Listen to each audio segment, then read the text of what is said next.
I should have taken the bus. The thought hit me the moment I stepped onto the platform. The station was nearly abandoned, its fluorescent lights buzzing like dying insects. The air smelled stale, a mix of damp concrete, old metal, and something faintly acrid, something that made my stomach turn. I glanced up at the train waiting on the tracks. It looked wrong. The exterior was dull, covered in streaks of grime, as if it had been sitting for decades, untouched by maintenance. The windows were tinted too dark, almost black, making it impossible to see inside. The door stood open like a gaping mouth, waiting. I didn't want to get on, but my flight had been canceled, and this train was the only way to reach my destination before morning. I told myself I was being paranoid, that exhaustion was playing tricks on me. So I took a breath, ignored the unease crawling up my spine, and stepped inside. The air was thick, heavy, as if the walls were pressing in. The interior was outdated faded red velvet seats, brass railings dulled with time. The overhead lights flickered, casting shadows that seemed to shift while I wasn't looking. There were only a handful of passengers. A businessman slumped in his seat, eyes closed. An old woman clutching a leather purse with knuckles so white they looked like bone. A teenage girl with oversized headphones, nodding to music I couldn't hear. A man in a long, dark coat near the back, sitting too still. The doors slid shut behind me with a hiss. The train groaned, shuddering as it began to move. I found a seat and tried to relax. That's why I saw it. A small laminated card was wedged into the mesh pocket of the seat in front of me. Someone had left it there, the handwriting neat and deliberate. Rules for the night train. 1. Do not switch seats after departure. 2. If you hear footsteps approaching, do not look up. 3. If someone sits beside you but does not speak, do not acknowledge them. 4. Between 1:34 a.m. and 1:45 a.m., do not fall asleep. 5. If you hear your name whispered, ignore it. 6. Under no circumstances should you attempt to leave the train before your stop. I felt a chill crawl over my skin. I glanced around the car, half expecting someone to be watching me, waiting for my reaction. But the businessman still slept, the old woman still clutched her purse, the girl still bobbed her head. A joke, I thought. Some sick prank. I crumpled the card, shoved it into my pocket, and stared out the window. The city had already disappeared. Beyond the glass, there was only darkness. And the night was just beginning. At first, nothing happened. The train rocked gently, the rhythmic clatter of the tracks almost lulling me to sleep. The air inside was stale but warm, comforting in an odd way. Then, at 12:12 a.m., I heard it. Footsteps. Slow. Deliberate. They weren't the casual steps of a passenger shifting seats. They were measured, purposeful, moving down the aisle, heel to toe, closer and closer. I gripped the armrests, forcing myself to stay still. Rule 2. If you hear footsteps approaching, do not look up. The steps stopped beside me. I felt it then, an unnatural cold seeping into my skin, as if the air itself had been drained of warmth. A shadow pulled at my feet, long and wrong, stretching in ways that didn't make sense. And then, a breath. Hot, damp, right against my ear. A whisper. My name. A shudder ripped through me. Every instinct screamed at me to turn, to look, to see who, what, stood there. But I clenched my fists, nails digging into my palms. I stayed still.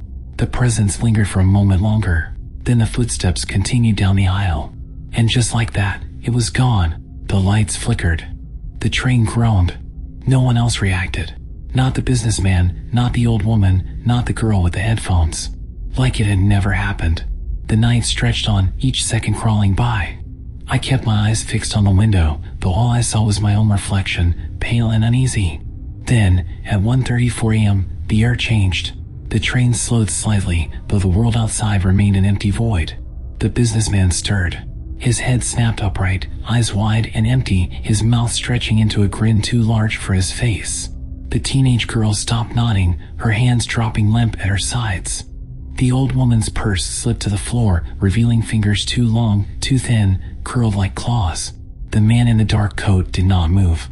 And then the whispering began. Low. Insistent. The voices came from nowhere, from everywhere. They spoke my name. Over and over.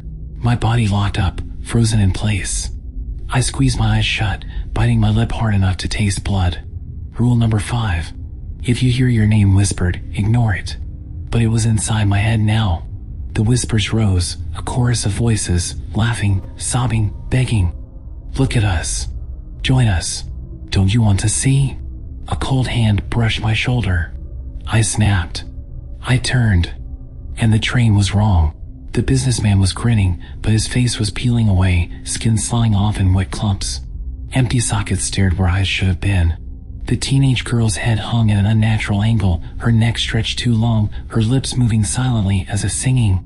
The old woman's mouth yawned open, impossibly wide, teeth jagged and rotten. Her hands weren't hands anymore. The man in the dark coat wasn't sitting anymore. He was standing right in front of me. His face was a void, a swirling pit of nothingness. A black hole. I couldn't move. I couldn't breathe. His hand reached for me. And then the train jerked violently. The lights flickered. The world snapped back. The businessman was asleep. The girl was nodding to her music. The old woman clutched her purse. The man in the dark coat was sitting again, but his head had turned slightly, as if watching me. The clock read 1:46 a.m. I had almost lost. At 3:12 a.m., the train slowed. A station loomed out of the void. It looked abandoned, cracked tiles, rusted benches, a single flickering light casting long, twitching shadows. The doors hissed open. Nobody moved at first. Then, all at once, the businessman stood. So did the girl. So did the old woman. And the man in the dark coat. Their movements were wrong. Too smooth, too synchronized. Like marionettes on invisible strings. I pressed myself into my seat, heart hammering. I didn't know what would happen if I moved. One by one, they turned to face me. The businessman's lips peeled back, stretching too wide over teeth too sharp. The teenage girl's head lolled to the side, her empty eyes locked onto mine. The old woman wasn't an old woman anymore. Her mouth was a gaping mound, her fingers now long, jagged talons, flexing. The man in the dark coat stood motionless, his head slightly tilted, watching, waiting. Then, all together, they began to step toward me. I gripped the armrests, willing my body to move, to run, but my limbs refused to obey. The businessman reached me first. His cold, skeletal fingers brushed my shoulder. My breath hitched. And then, the train lights cut out completely. Darkness swallowed everything. The air grew thick and heavy, pressing against my skin like wet cloth. Somewhere in the void, the whispering returned. Low. Sinister. Right beside my ear. This is your stop. Something grabbed me. Cold. Clutching my arm, pulling me forward. I thrashed, kicking, twisting, shoving against unseen hands. The train lurched, metal screeching. The lights flickered back on. I was alone. The businessman, the girl, the old woman, gone. The man in the dark coat, gone. The doors had closed. The station was nothing but a dark smear outside the window. I sucked in a breath, my body trembling. My seat was damp with sweat. It was over. Or so I thought. I let my head drop back, exhaling shakily. That's when I felt it. A weight. On my lap. I looked down. A laminated card. Identical to the first one. But the rules had changed. I picked it up with shaking fingers, my stomach gnawing as I read the final line.